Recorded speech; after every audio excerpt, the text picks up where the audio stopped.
第10條咧就俾一個多項式大家啦，咁就知道咗咧，當佢除 x 減1嘅時候咧，個餘數係5嘅，咁就想我哋利用呢個資料咧，就計翻多項式入邊 x 嘅係數 k 係幾多。嗱，咁我哋咧暫時咧就學咗2招嘅，咁之前學嗰招咧長除咁無敵咗啦，不過長除咧係要嘥啲時間去寫嘅。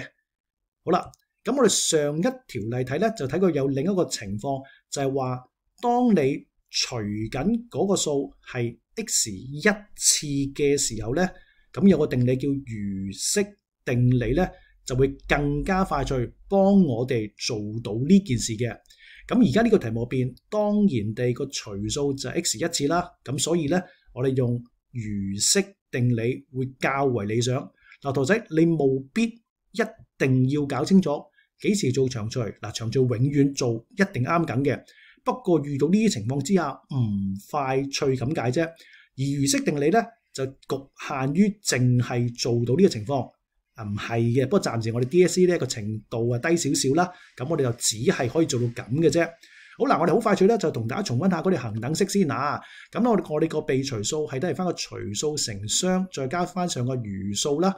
咁我哋咧而家除緊嘅 x 減1，咁我哋會有3個步驟嘅。咁首先咧我哋就屈佢等於0先，咁1秒之後咧你就計到 x 啦。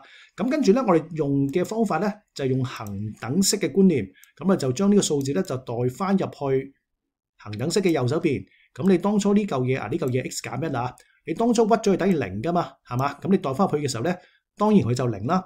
咁點解咁做？因為佢會乘落去個雙度。咁你冇做長除，你咪唔知個雙咯。咁而家唔使知啦，因為佢係0啊，0乘任何數都係0。咁所以咧，你就可以剩翻。揾到個餘數係等於翻隔離嗰嚿嘢啦。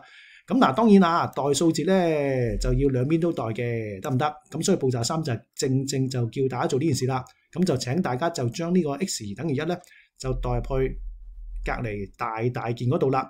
好，咁我哋睇睇個流程點寫啊。咁我哋點咗題先啦，我哋將個是字為是動詞就轉咗做等於先啦。咁啊右手邊係5，寫翻個5啦。咁左手邊餘數，咁啊寫翻餘數啦。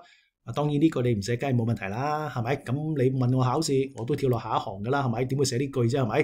好，咁右手面照寫，咁左手邊餘數點計啊？咁上高呢度講晒啦，咁就餘數會直接都係翻將 x 等於1代入去個多項式個結果度嘅。咁我哋直接就抄翻出嚟啦，咁就係1嘅3次啦，加上 k 乘1再加3啦。咁啊千叮萬囑啊，同學仔代數字咧最穩妥嘅做法，記住加括號 ，OK。